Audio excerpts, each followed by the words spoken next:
Hey everyone, it's been a while since I've made an unofficial solo automa. My time has been either spent not gaming, I've been playing a lot of College Football 25 on the Xbox, or I've just been gaming with some friends and just haven't really played solo that much. I recently picked up The Witcher Path of Destiny. I had seen that there was a solo automa, which is an improvement over Witcher Old Worlds, which is just beat your high score, at least for my tastes. And so I was excited to play it. I've played it a couple times, and I will say it's fine as it is. A lot of people will probably find enjoyment of it, and so you will not need this solo automa. But the automa that comes in the game has a couple issues that I have with it. One, to me, it doesn't feel like a multiplayer experience. I've played this game a couple of times multiplayer already, once at 3-player counts and once at 5-player counts.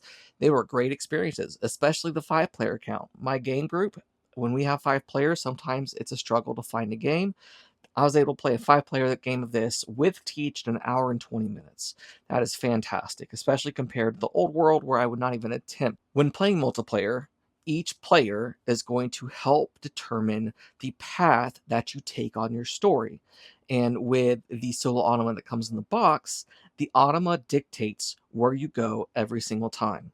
Normally you have to have like, okay, one person is going this way, one person's going this way, and then the last player breaks the tie and says, okay, we're going to take this path or this path. And against this whole automa, it doesn't really matter what you do. The automa is going to take the path. It's going to dictate the path every time. Additionally, when the automa takes cards, it's going to look for the cards in the market that have the most number of symbols, and it doesn't take that long. This is more of a nitpick, but I don't like looking at all the cards and say, okay, which ones is it going to take? I know which ones it's going to take, so I can plan accordingly. If you're playing a multiplayer experience, you may have an idea of what someone might be going for, but all the cards in the market could be up for grabs. And so what I aim to do with this solo automa, this unofficial solo automa, is to make it like you're almost playing a 3-player game, but you're only playing against one other automa. I have not play tested this yet, but I do not see why this shouldn't work. Is you can print out a second automa deck and you can play against 2 automas at the same time if you really want to make it a true 3-player experience. Or if you're playing a 2-player, like you and a buddy are playing, then you can print out an automa if you wanted to, put them into the game to replicate that 3rd player.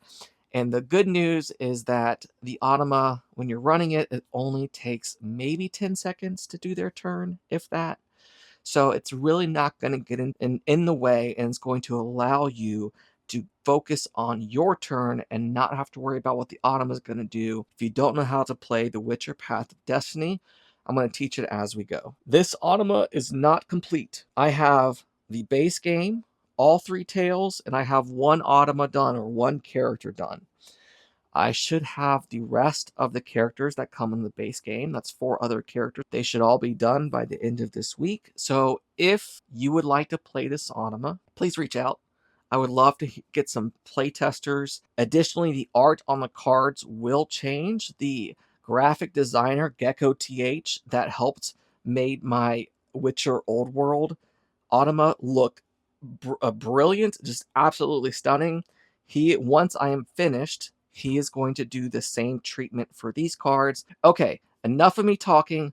Let's get down to gameplay. To set up a game against the unofficial automa, you're going to take a character. You're going to set it up just like you would in a multiplayer experience. I have my 5 starting cards. I have my in-game objective. I have my player board. I have both me and the automa's tokens on 0 on the victory point track. I've set up the market with 8 cards. The story, I'm going against Yennefer, and I'm Triss. The story says that Triss will go first and then Yennefer, so no change from the multiplayer experience. The Edge of the World comes with the extra effort cards, and so you'll have 1 for each chapter in the game. A game takes place over 3 chapters, and each chapter you'll take 3 turns. Or anytime during the game, if you're able to get these 3 symbols next to each other in a row, you'll be able to gain rewards, and this reward card will change with each chapter. When you're playing against the unofficial solo automa, you will use the character's actual player board. I tried to make this compatible with the actual Automa cards, but there was just too much experience points that were being gained. The experience point track is not large enough. So I really wanted to utilize those components, but unfortunately I could not. So you will take the character tray, just like you would in a multiplayer experience, put their XP starting at 0, and their victory point 1 in the starting space. Each character will have their own AI in-game goal. For this one, Yennefer is going to gain victory points based off the leftover magic in her pool at the end of the game. So these are magic tokens. If she has 3 of these in her area at the end of the game, she's going to score an additional 1 point. 4 is 3, and if she has 5 or more at the end of the game, she's going to score an additional 5 points. We will just slide that under her character card like that. Additionally, each automa is going to have some special abilities, and you're going to determine whether you're playing on easy, normal, or hard, which side you'll be playing on. So we're going to be playing on this side, and there's going to be 3 abilities on cards that whenever they trigger, we're going to reference this sheet or this card, and it's going to tell us what Yennefer is going to try to do. So we're going to place those right here because we're going to completely ignore her 4 abilities that are sitting right there. Because we are playing one of the first 3 tails, we are going to take the 6-card tail deck for the first 3 tails, Edge of the World, Striga, and the Lesser Evil. And on the back, and I'll show this during gameplay, you're going to potentially flip over a card and only reference the area that applies to the tail that you are playing. So we're going to give that a shuffle, and then I like to place this just over their face, just so it saves room on the table. Additionally, you're going to take the Automa deck. The standard Automa deck is made up of 9 cards, and then each character is going to add 3 cards of their own.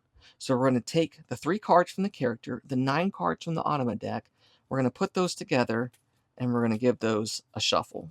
And then I like to place them right here on their character board, and so it's not taking any up more room than a multiplayer experience would. And just like that, you are ready to play against the unofficial Automa. Like I said earlier, each game is played out over 3 chapters. Every chapter, you're going to take 3 turns. And on your turns, you're going to be trying to collect different resources so that you can dictate what path the story takes, because this game, which I love it, is a storybook. And based off the choices you make, you're going to have different outcomes and you're going to have different endings. Okay? So we're going to start with the Edge of the World. And just like a book, you're just going to flip the page. If you want to, you can skip ahead. I don't do timestamps, so you'll have to figure that out, but it shouldn't be more than a minute probably. For the past few days, you've been traveling along a route in the Valley of Flowers, listening to the clatter of wheels and your own thoughts. So when you hear somebody call you from behind, you gladly come to a halt.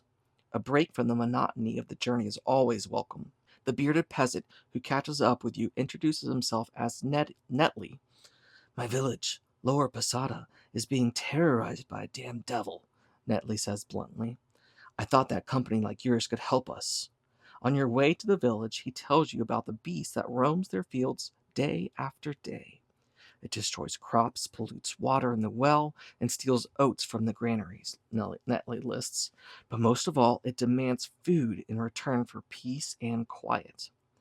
Even though you cannot believe that creatures such as devils are anything more than a figment of human imagination, you quickly realize that the nerves of the residents of the Lower Posada are on edge. And when superstitions and agitation come into play, pitchforks and torches usually follow. But rarely is it right, and even less often just. Well, apparently, before you leave this place, known as the Edge of the World, you will have to straighten this problem out. Netley leads you to Dune, the elder of the village. We are surrounded by fields of hemp, hops, and linen, which you must have passed. That's the devil's territory. Go there. When you reach the place, your attention is drawn to a large stone on which several clay bowls and a tallow candle, now almost entirely burnt, have been placed. Among the dishes, you find corn and beans, as well as other seeds and grains. You begin to think that all this was used by the villagers to make an offering to the devil. All of a sudden, from behind your back, the sound of scampering and a menacing growling reaches your ears. Something is approaching you. The devil itself jumps out at you from the thicket of the field. It's the strangest looking creature you've ever seen, horned, with a furry tail and split hooves. It starts to jump around you, and its sinister roar blends into one with your profanities. So this is where I talked about it's a storybook, and the types of icons you collect is going to dictate what you do next and where you go in the storybook, kind of like a choose your own adventure. So the options that we're going to have for this chapter is instinctively you reach for your weapons to prevent the creature from getting too close to you. So if we collect the majority of swords, we're going to take this approach. Or at the same time, you try to talk over its roars. And so maybe we want to go for more diplomatic choice and talk to the creature. So once you're done with this, we're going to turn the page. And this is where it's going to tell you what your two icons are and what you're going to be going for. Do you grab your weapon or do you speak to the creature? Ultimately, when we're done with this chapter, if we grab our weapons, we're going to go to page 6. But if we decide to speak to the creature, we're going to go to page 10 and completely forget about those other pages. From a strategy point of view, you can tell as your turns progress that if you think diplomacy is going to win, the next chapter is going to require exploration and magic. So the Witcher Path of Destiny is a tableau building game where you're going to be laying out cards on your table and collecting resources based off of the resources showing on the cards. Each turn, each player is going to go to one of these 5 slots. There's another slot in a 4 or 5 player game, I believe. And the spot that you go is going to dictate which 2 cards you get. So if I go here, I'm going to draw 2 from the top of the deck in case I don't like anything.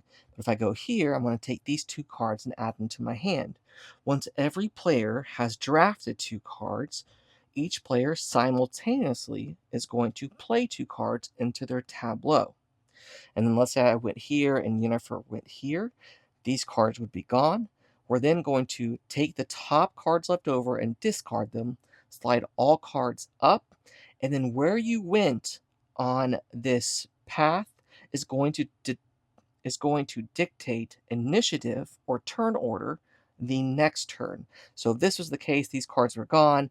Since I went above Yennefer, I would go to the first slot next turn, and then Yennefer would go after me. Additionally, if you go to this last spot, since it's guaranteeing you're going last, you're also going to get an experience point, and we'll see how that works here in a second. Only one player can go to each of these spots, but up here, any number of players can go, and the initiative will be based off of when people go there. So if I go there, draw 2 cards on the top of the deck, and then Yennefer goes there, then once again, initiative will not change because I'm ahead of Yennefer on that track. But let's say I went here, and then Yennefer went here to draw 2 cards. Then the next turn, Yennefer is going to go first. So speaking of experience, every time you see that symbol that says grab experience, you are going to move your experience track up 1. Whenever you reach a slot that has a colored number on it, you're going to unlock a new ability. Each player character is going to have 4 abilities that they could potentially unlock, unless there's one character that you're playing, I believe only has 3. These are one-time use per game. And so you're going to show, you always start with the first one active, which means the icon is showing face up. And then as the game progresses, if you use an ability, then you just flip it face down and say, I've used it, I can no longer use it. But as you move your XP to the right, you can see you can unlock new things. The automa is not going to do this. It's going to move its XP to the right, but it's not going to have these 4 abilities because they are built into their cards. When you reach the 20th spot on the XP track, this says move this here and then move the victory point marker back to 0. Now, whenever you gain XP, let's say I gained 4 XP,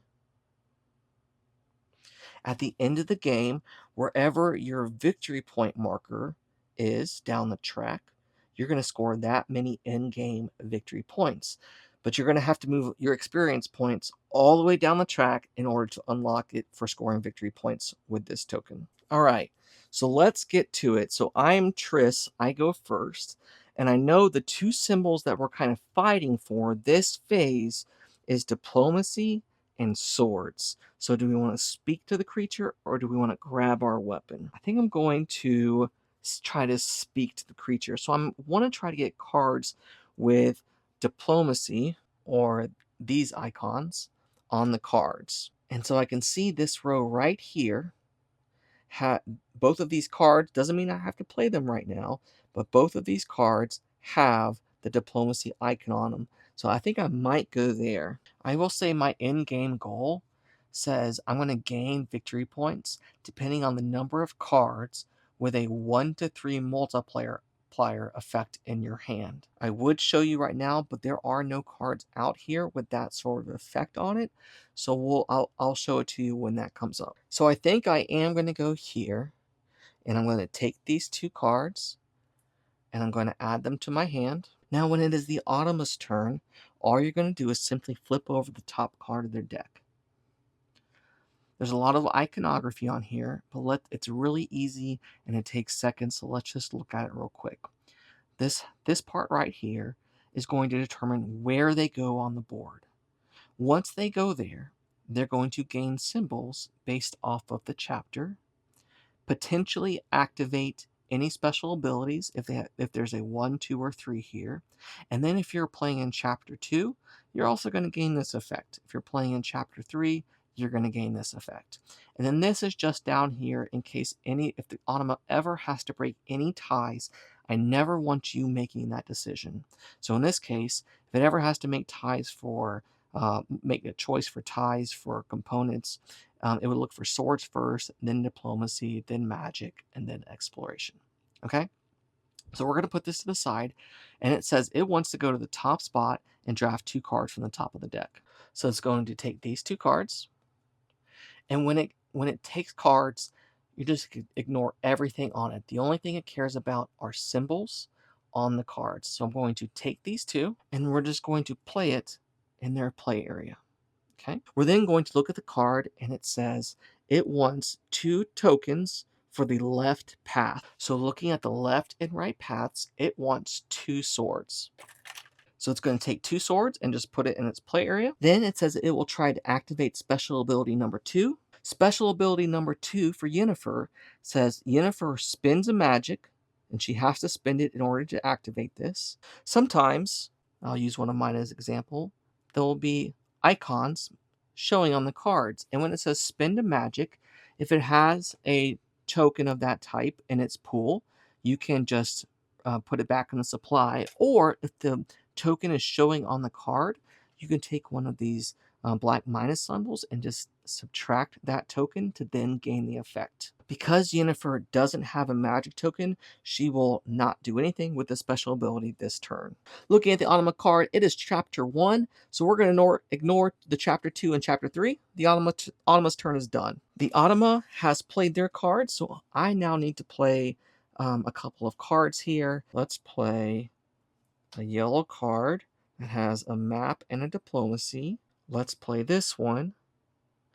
It has another diplomacy, and then this says if I have 1 map, I can lose that map to gain 1 diplomacy, since that's the right path this time, and I can do that up to 3 times. So if I could cover or lose 3 tokens of maps to get 3 diplomacy. I only have 1 token so far, so let's put a minus sign on that, and then we're going to get a diplomacy, and I'll just put it on my board. I've played 2 cards, the automa has played 2 cards. So now we need to determine majority. So right now, looking at swords and diplomacies, I have 1, 2, 3 diplomacy and no sword. So I'm leaning towards speaking to the creature. Let's see what the automa is doing. The automa looks at tokens on its card. It has none, but they do have 2 swords here. So right now, the automa is looking towards swords. So it's a 1-to-1. I have the majority in diplomacy, and the automa has the majority in swords. And so, how do we know which path it's going to take? Well, I've built it into the automa card. This is the part in the automa that comes in the base game that I don't like. Because the automa got swords, it would just automatically take swords. For here, it's on the card. So right now, this symbol in the top right is going to mimic a third player's choice. And so this says the third player is going to favor diplomacy. And it's going to favor it. It's basically saying it has 2 tokens of diplomacy. So looking at the board, we have 2 votes for diplomacy and 1 vote for swords.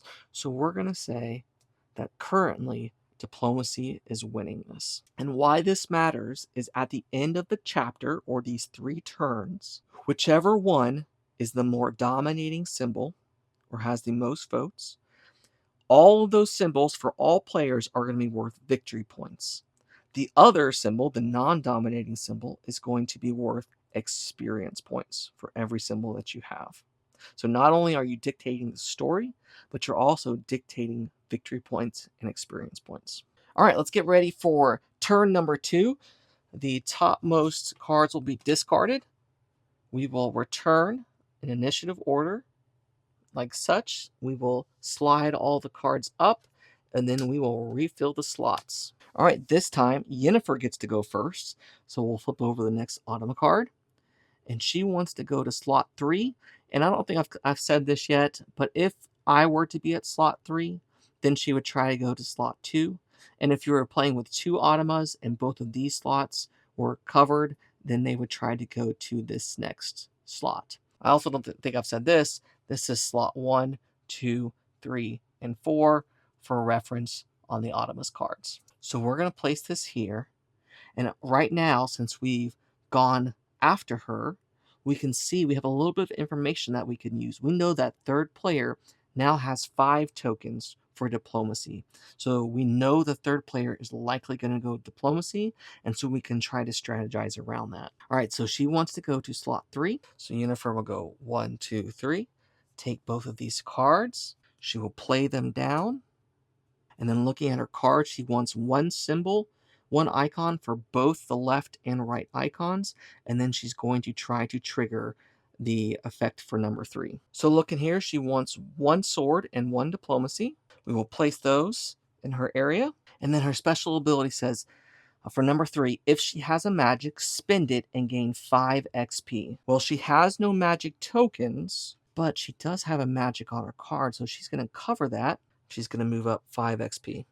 Because it's not chapter 2 or 3, we're going to completely ignore everything else on the card. The automa's turn is done. Looking at the next chapter, if diplomacy were to win, we would be looking for maps and magic. So I think I'm going to try to let that influence me. Additionally, if I'm able to make these patterns in a row on my cards, I could gain a token of the left or right. Right now, I have a yellow. If I were to put a red and then a blue down, I could gain a token, another diplomacy token. I only have 1 red card in my hand, but they're both magic.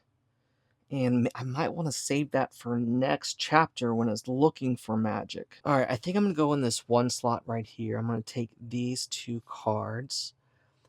A magic and a map, and then a map. And then when I play this, if I cover or lose a magic, I'm going to get 3 experience. So I think I am going to play this red. So I'm going to play this red down here. And it's going to give me 2 magic.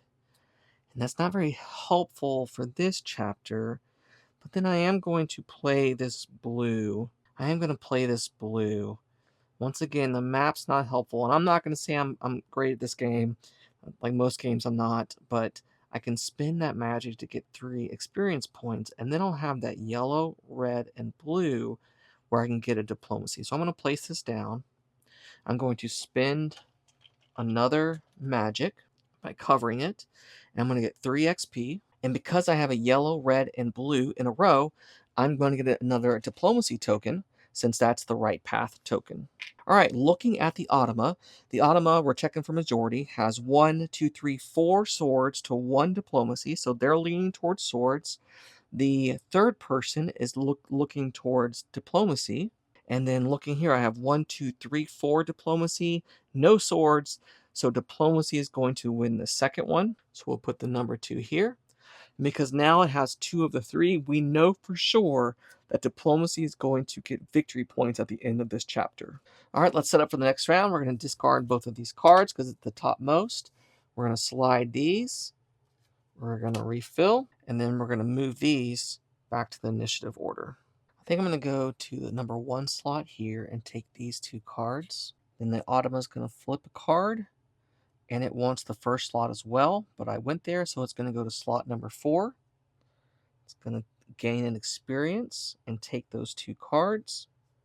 So we'll let it gain an experience. We're going to take the 2 cards and play them down. It's also going to get a magic and a sword. We'll put those into its supply, and then it's going to activate 3 if it can. It can, because it just got that magic. It also could spend this magic. It doesn't really matter. So it will spend 3 and going to gain 5 XP, going from 6 to 11. We're going to place this in the automa's discard pile. We can see here that for this chapter, these 3 cards played, these 2 cancel out, but that third player is still leaning towards diplomacy. Not that it matters, but it could in future rounds. So I think I'm going to play this red, and this card says if you have 1 blue played before this card, which I do, I'm going to gain 1 diplomacy. If I had 2, I would have gained 2, but I don't have any other blues in my hand.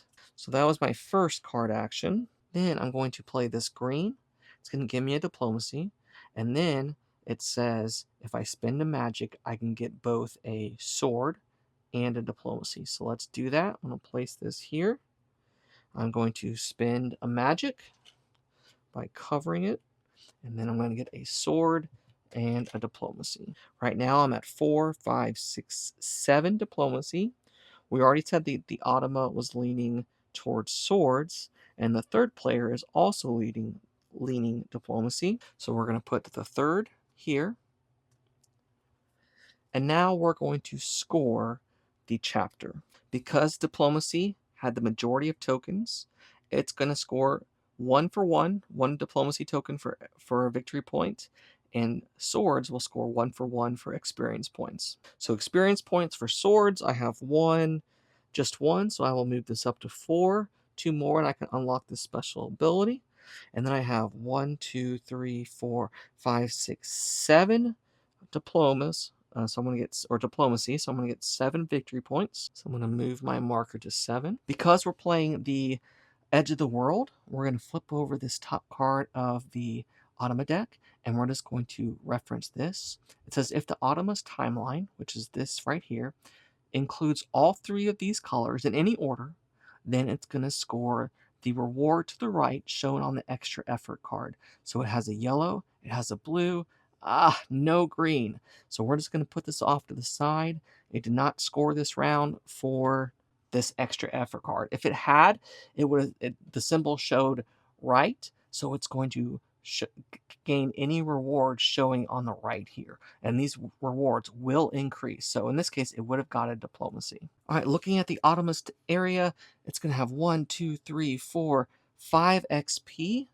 So let's move it from 11 to 16. And then for victory points, it has 1, 2 for diplomacy. So it's going to move from 0 to 2.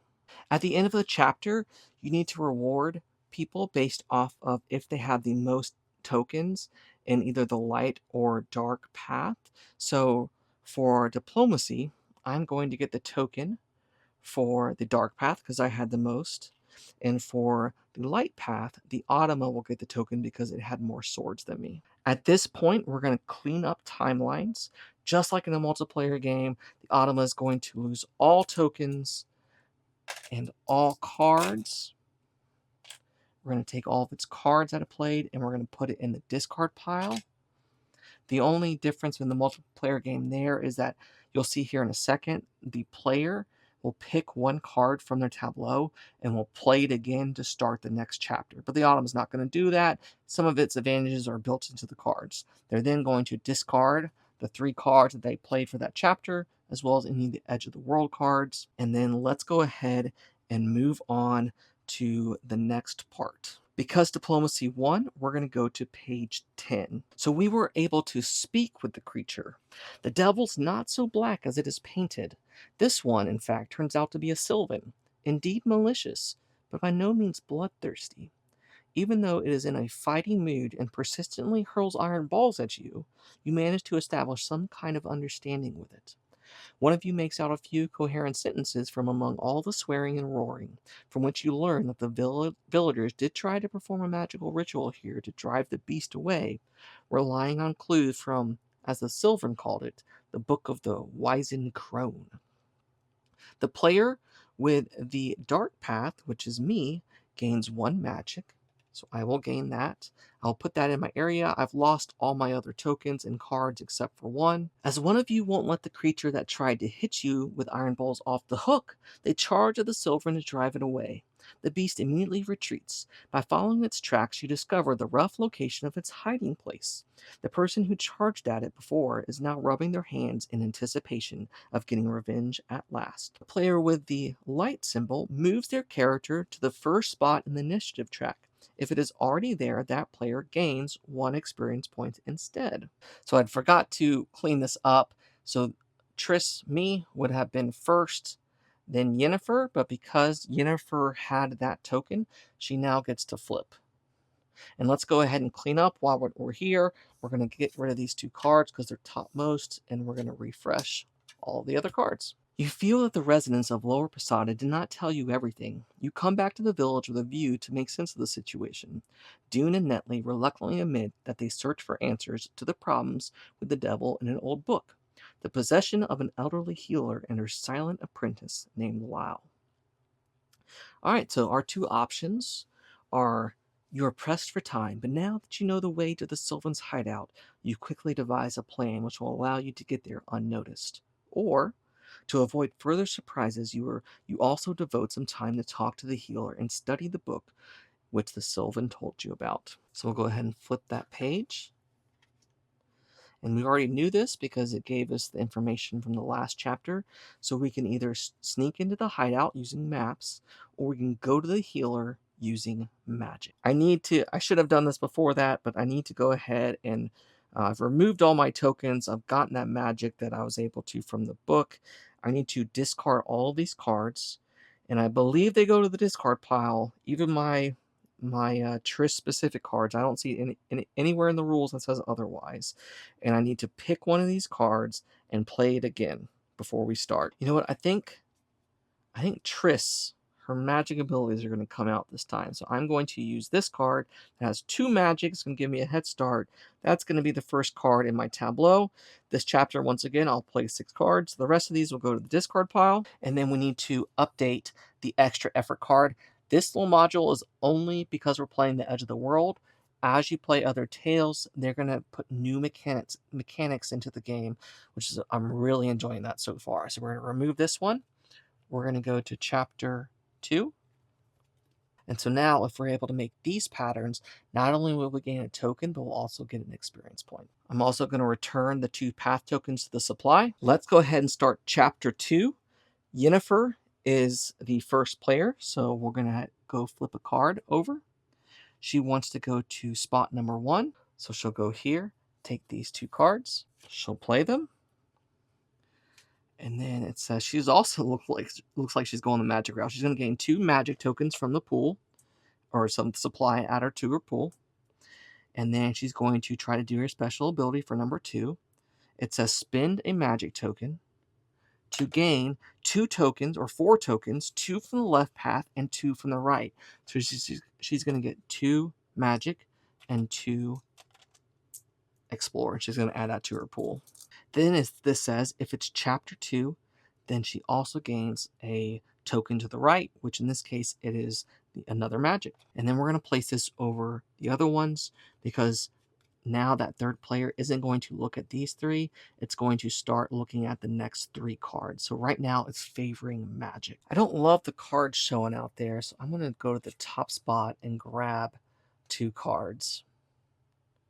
Okay, this says if I have one non-active symbol, so in this case, if I had a sword or a diplomacy, I would gain a experience point for each token that I had. So if I had 2 swords / diplomacy, I could get 2 experience up to 3.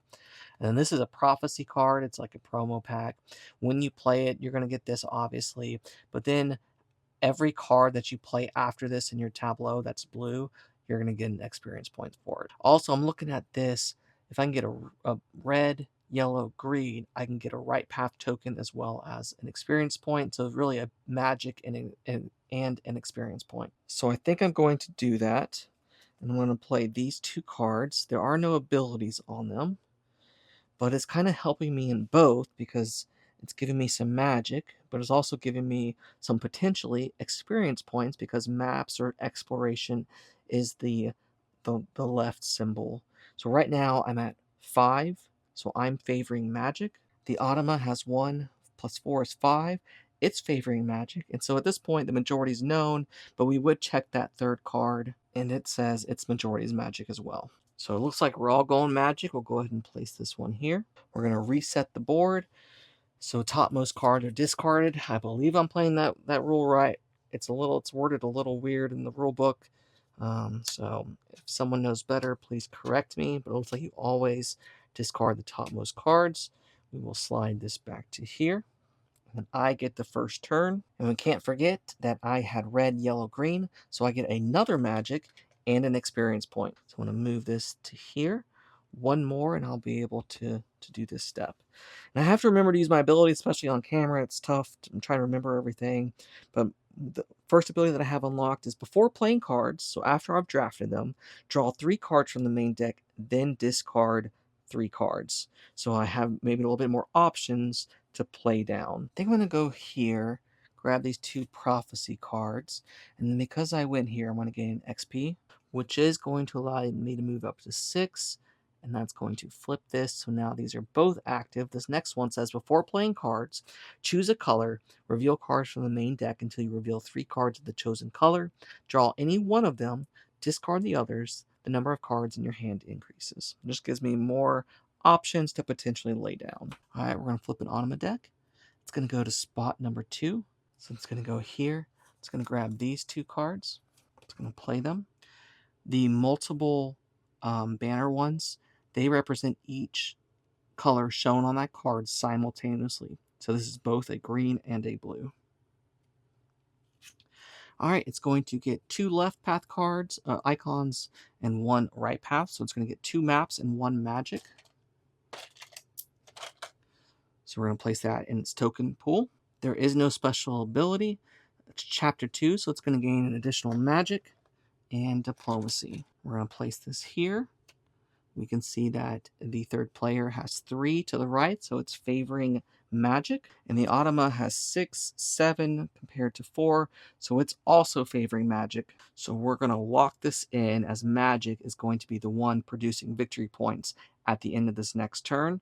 Next up will be swords and maps. So maybe I want to hold some of those cards in my hand. All right, let's clean up. The topmost cards discarded. We'll move these up. We'll move these to initiative order. Yennefer gets to go first.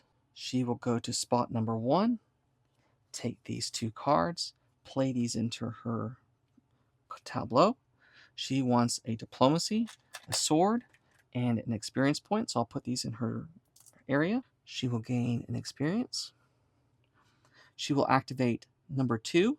So this says lose magic, gain 2 maps and 2 magic. And then because this is number 2, chapter 2, she's going to gain a map because that's what's showing on the left hand and another map. She's crushing it this round. I just realized I forgot to play 2 cards. So I think I'm going to activate this. Draw 3 cards from the deck and then discard 3 cards. So I'm going to flip that over and I'm going to get these 3 cards. Oh, that's great. That's great. So this card says if you have exactly 1 red card before you've played this card, which I do, I'm going to get 2 magic. So I'm definitely going to play that one. So let's play that one for, well, I got to discard down to 3. So we're keeping that one. And this could potentially help me next round. I like all 3 of these. So let's get rid of this one, and, oh man. I want swords next round. So let's get rid of that one. So we're going to get rid of these 3 cards. And then we're going to play this. It's going to get me 2 magic tokens. And then if I can play a blue, green, yellow, I'm going to get a map and experience points. So this would have been helpful if you know what? Let's do this. I'm going to play this blue here. And it says for every non-active symbol, so swords and diplomacy, which I don't have any of those. I'll put these here so we can see them. So I can't do that bottom effect, but it is going to give me a magic. And then this one says, if I have exactly 2 blue played before this card, which I do, I'm going to get 2 of the left, so that's 2 more maps. That's going to help my experience points. So I'm going to need it against this automa. All right, back to my turn. I think I'm going to go here and set myself up for next turn by taking that sword and hope that I can spend a magic to get more swords next turn for next chapter. All right, and then I have to play 2 final cards. If I play a yellow, I'll have blue, green, yellow, and that's going to give me a left path and a victory point. So let's go ahead and do that. I'm going to play this yellow, which is going to give me another magic, but it's also going to give me a map because of the extra effort card, and another XP. And I just realized that's 7 cards, so I must have played 3 last turn, maybe. You're supposed to have 7 cards at the end of the second chapter, which is what I have, so we'll just stop there. All right, majority, I have 1, 2, 3, 4, 5, 6, 7, 8, 9, 10 in magic, compared to 5 maps or exploration, so I'm definitely magic. The automa has 2, 4, 6, 7, 8 magic, 2, 4, 6, 8, 9 exploration, so it's actually exploration. And the third player is looking at 2, 3, 4 towards magic, so magic will win out. Not that really mattered anyway because we knew magic was going to win 2 out of the 3. All right, so I had the most magic, so I will get the right path token or the dark path. The automa had the most maps, so I'm going to give it the left path. And then let's go ahead and score our victory points. I'm going to gain 1, 2, 3, 4, 5, 6, 7, 8, 9, 10. So that's going to move me up to 17. And then for maps, I have 1, 2, 3, 4, 5. That's going to move me up from 7 to 12, which is going to allow me to unlock this ability. All right, and then I'm going to lose all my tokens, and then I will lose all my cards except for 2 this time. All right, the automa is going to gain 1, 2, 3, 4, 5, 6, 7, 8 victory points. It's going to go from 2 to 10. It's going to score 2, 4, 6, 8, 9 XP. So it's going to go 1, 2, 3. And now that it's at the end of the track, this victory point will come over. And it's going to score 4, 5, 6, 7, 8, 9.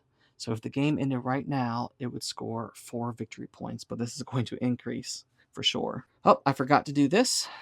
This says, if both of these colors are in the final 3 in any order on the automa timeline, then it scores. So it needs a yellow and a green in the final 3.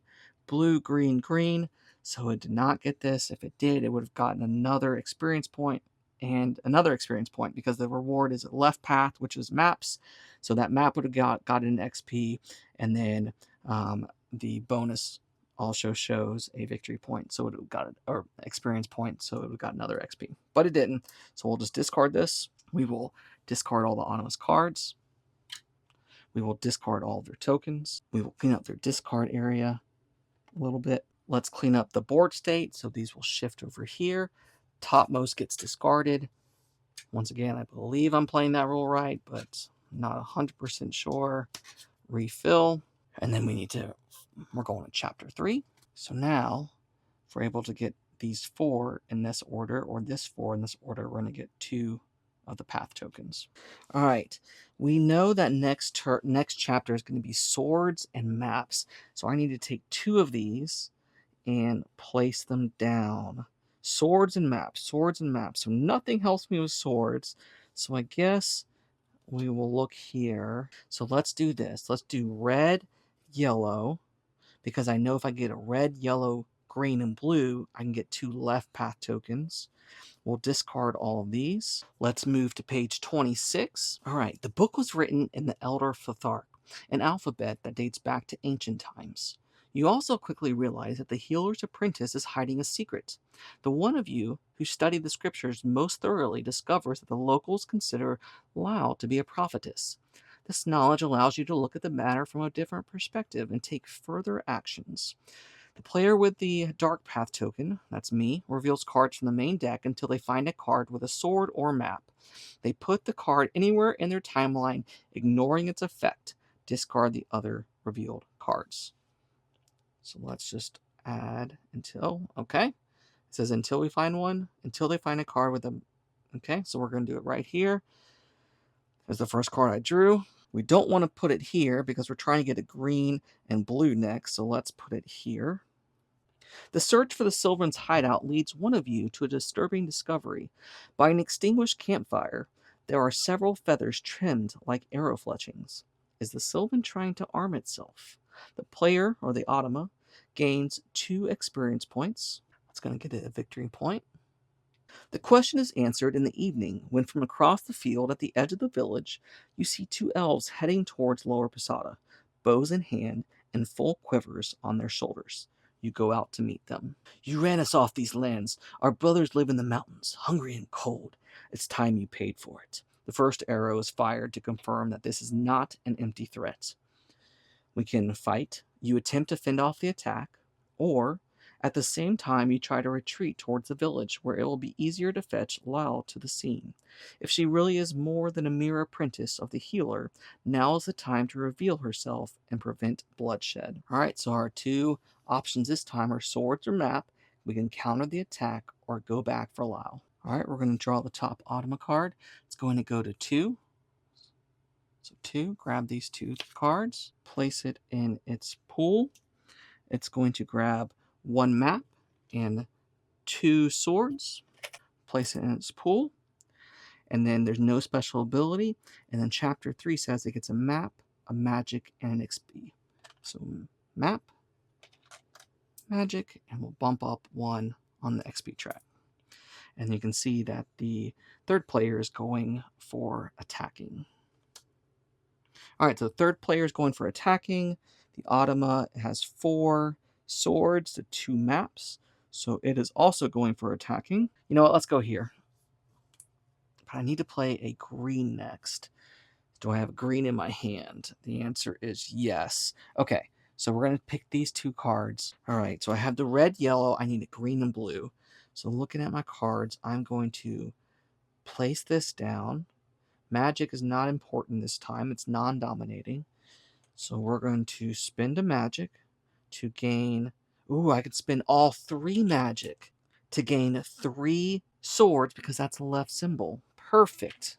So I'm going to gain my 3 swords. And now I have the red, yellow, green. I just need a blue. And then I think I'm going to, just to hedge my bets a little bit, I'm going to play this blue, which is going to give me a sword and a magic. And because I was able to do red, yellow, green, blue, red, yellow, green, blue, I'm able to get 2 of the left token, which is swords. All right, we're going to reset.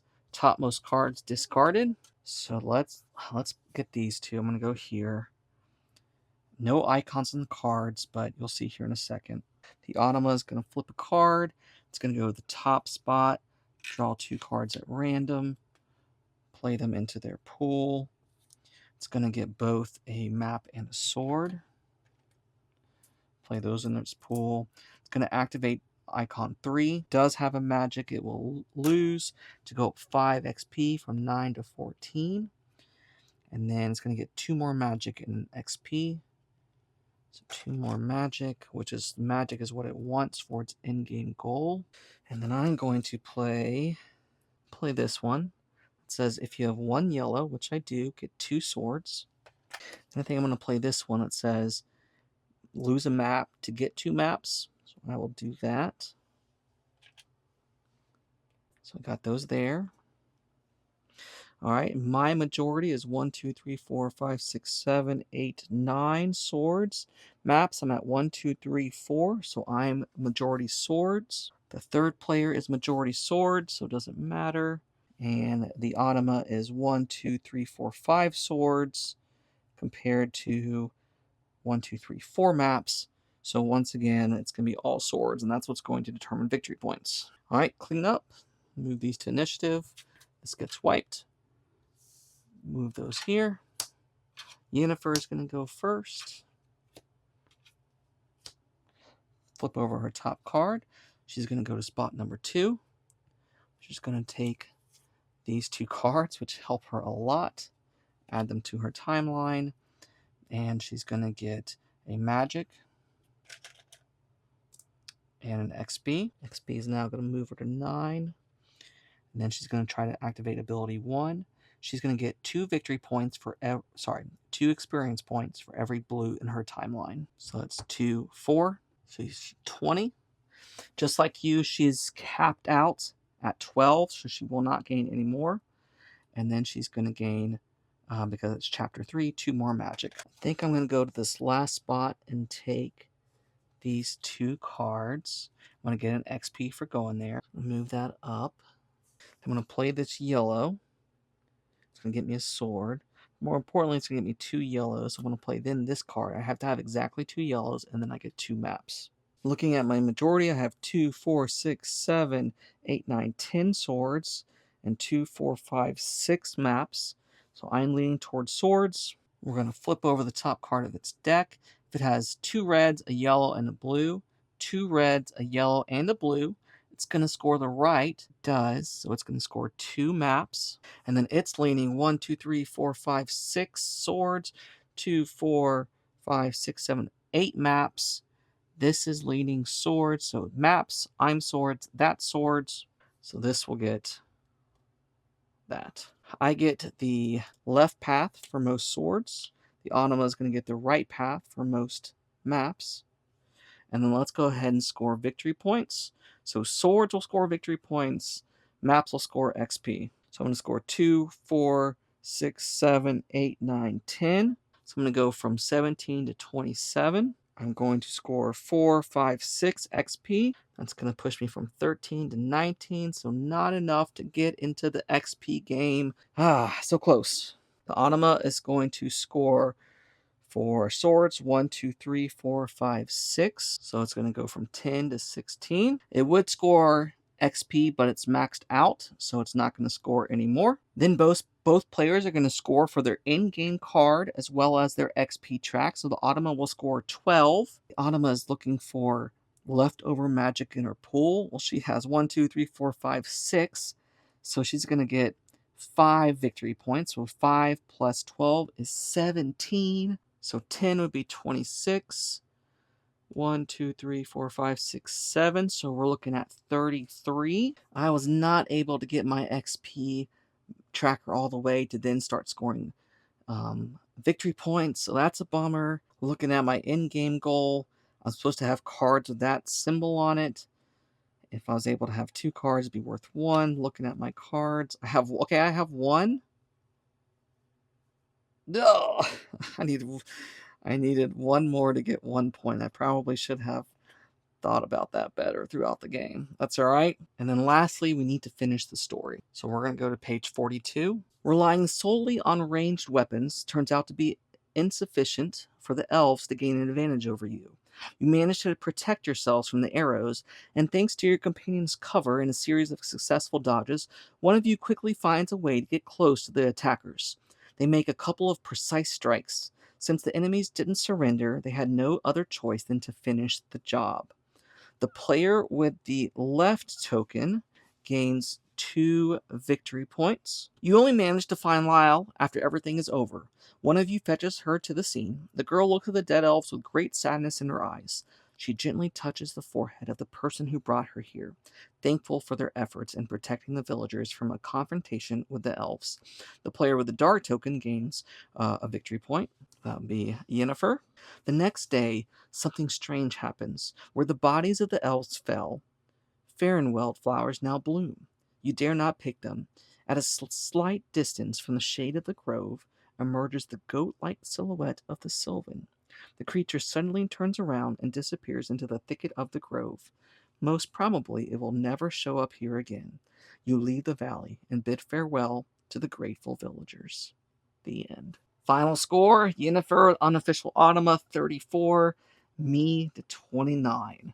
That was on normal. There was also going to be an easy and hard difficulty levels. I hope you enjoyed that. I really do think this is a great game. I'm really enjoying it. I can't wait to play all the stories. I've only played Striga and Edge of the World. I really want to play the Lesser Evil, and I look forward to making this Automa compatible with all of them. Thanks for watching.